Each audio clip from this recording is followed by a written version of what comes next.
আল্লাহ রাব্বুল আলামিন দুনিয়াতে বান্দাকে যে কোনো নেক আমলের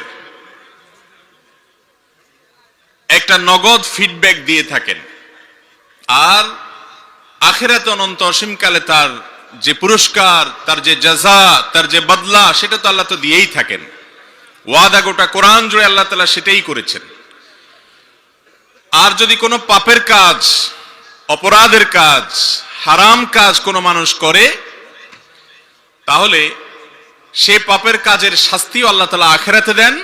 কিন্তু কিছু কিছু পাপ, কিছু কিছু অপরাধ আছে, যে গুনাহগুলো, যে অপরাধগুলোর কারণে আখিরাতের শাস্তি তো আছেই, নগদ দুনিয়াতে মৃত্যুর আগেই আল্লাহ তাআলা তার একটা শাস্তি আস্বাদন করান। এরকম 7টি পাপের সাথে আজ আমরা পরিচিত হব, যে পাপগুলোর প্রত্যেকটির সাথে আমাদের অনেক মানুষের সম্পর্ক আছে, আবার অনেকের প্রত্যেকটির সাথে না থাকলেও কোনো না কোনোটার সাথে সম্পর্ক আছে।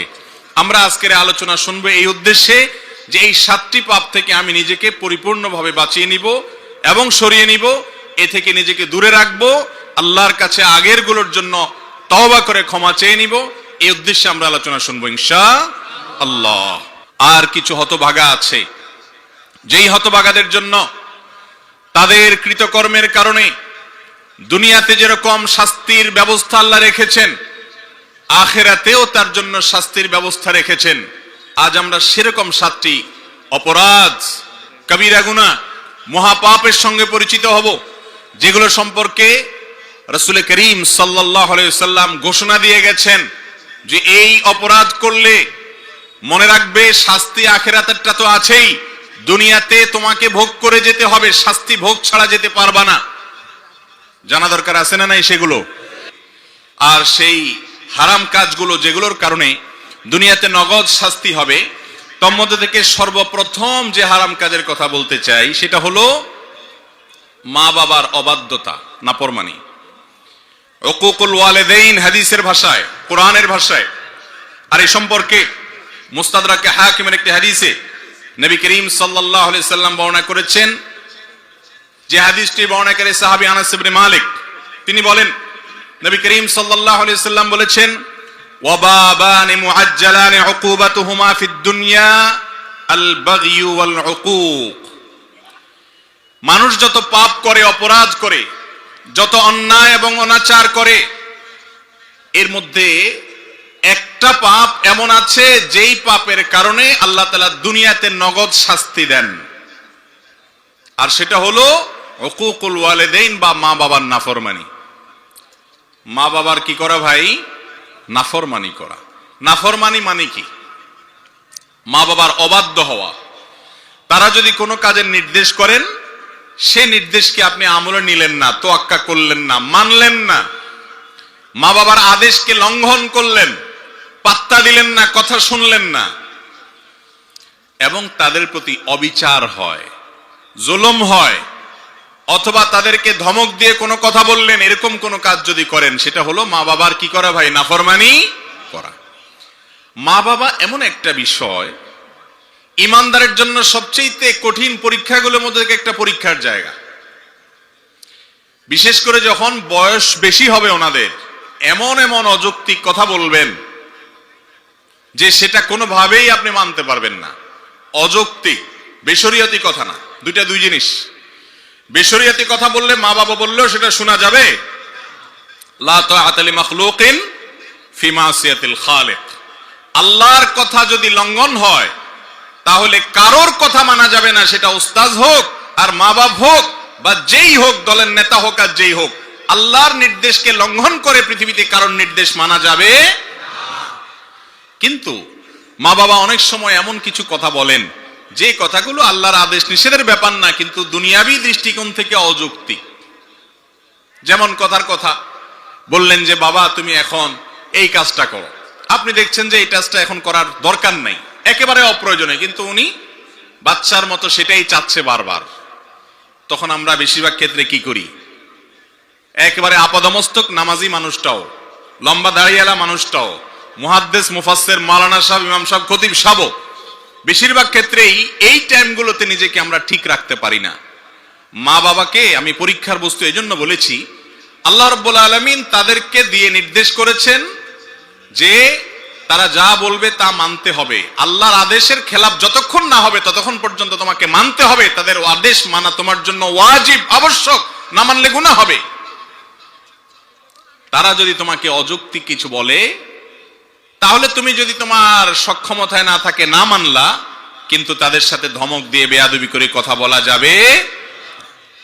আল্লাহর ভাষা খেয়াল করেন, ইম্মা ইয়াবলুগান্না ইনদাকাল কিবারা আহাদুহুমা আও কিলাহুমা, তোমার মা বাবার উভয়ে দুইজনই হয় বয়স বেশি হয়ে গেছে অথবা যে কোনো একজনের বয়স বেশি হয়ে গেছে।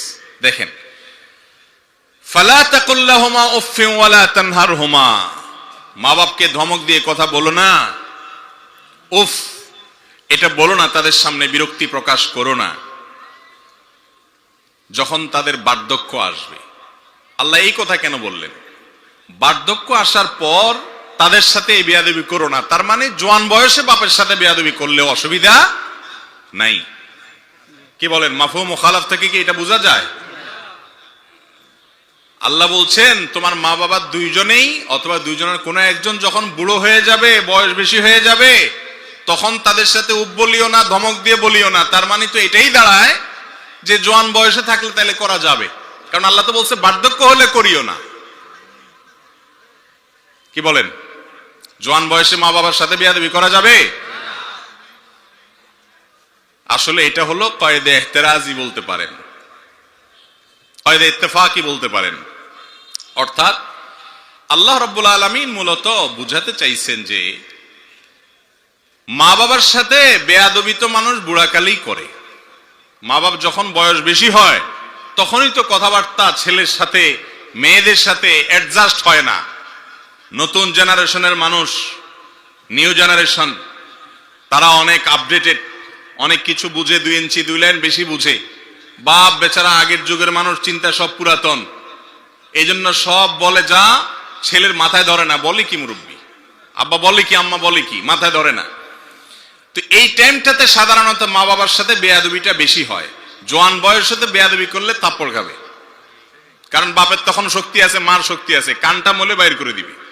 ঠিক না বে ঠিক? এই জন্য ওইটার কথা বলার দরকার হয় নাই। ওই টাইমে তো বেয়াদবি করার সাহসী পোলাপান পাবে না, কারণ কানটা মলে বাসার থেকে বাইর করে দিবে বেশি পণ্ডিতি করলে। বেয়াদবিটা সাধারণত কখন হয় ভাই? বৃদ্ধকালে। এবং সেটা কিরকম হয়? একই কথা বারবার বলবে, 2 বার 4 বার 6 বার। আরে বাবা বলছেন তো, কয়বার বলবেন এক কথা? হয় কি হয় না বলেন? আহা, আমাদের বিরক্ত লাগে, তাই না? আর আমরাই যখন ছোট ছিলাম, এই মা বাপ আমাদের এক কথা যখন 5 বার 10 বারও বলছি, ওইটাকে তারা মজার ছলে নিছেন, এনজয় করছেন। ঠিক না বে ঠিক? কিন্তু আমি বৃদ্ধ হওয়ার পর, তিনি বৃদ্ধ হওয়ার পর আমার কাছে তার কথা বিরক্ত লাগতেছে। এই জন্য বললাম এটা পরীক্ষার বড় একটা জায়গা, অনেক বড় একটা জায়গা। অনেক ভালো ভালো মানুষ আমি জানি যারা ব্যক্তিগতভাবে অনেক আমলদার, তাহাজ্জুদ গুজার, অনেক ইবাদত গুজার, পরহেজগার, কিন্তু এই জায়গায় সে ফেল করে ফেলে, পাশ করতে পারে না। আমার মা বাপ হলেন আমার রব আহকামুল হাকিমিনের পরে, যদি রাসূল সাল্লাল্লাহু আলাইহি সাল্লাম বেঁচে থাকতেন, তিনি থাকতেন আমার সবচেয়ে শ্রদ্ধার জায়গা। এখন ওয়াফাতের পরেও তাকে শ্রদ্ধা করতে হবে বান্দাদের মধ্যে সবচেয়ে বেশি। আর তারপরে আমার শ্রদ্ধা, ভালোবাসা, ভক্তি, মহাব্বত, আমার আনুগত্য, আমার সকল কিছুর সবচেয়ে বড় ভাগ পাওয়ার হক হলো আমার মা বাবার। সারা দুনিয়া একদিকে, মা বাবা আরেকদিকে। নবী করিম সাল্লাল্লাহু আলাইহি সাল্লাম অল্প কথা বলে দিয়েছেন, রিদার রাব্বি ফি রিদাল ওয়ালিদাইন ওয়া সাখাতুর রাব্বি ফি সাখাতিল ওয়ালিদাইন। তোমার উপরে তোমার মালিক সন্তুষ্ট আছে কিনা এটা বোঝার জন্য তুমি একটু তোমার মার মুখের দিকে তাকাও, বাপের মুখের দিকে তাকাও। তারা তোমাকে দেখে অন্তরের ভেতর থেকে হেসে দেয় কিনা, আনন্দের হাসি, তৃপ্তির হাসি, পরিতৃপ্তির হাসি তাদের আসে কিনা মুখে। যদি আসে তাহলে এটা সাইনবোর্ড, ইন্ডিকেট যে তোমার মালিক তোমার উপরে খুশি। আর যদি মা বাবার মুখের দিকে তাকায় দেখো না তারা বিরক্ত, অথবা হাসছে কিন্তু সে হাসি নির্মল নয়, তাহলে তুমি সাবধান হও, তোমার মালিক তোমার উপর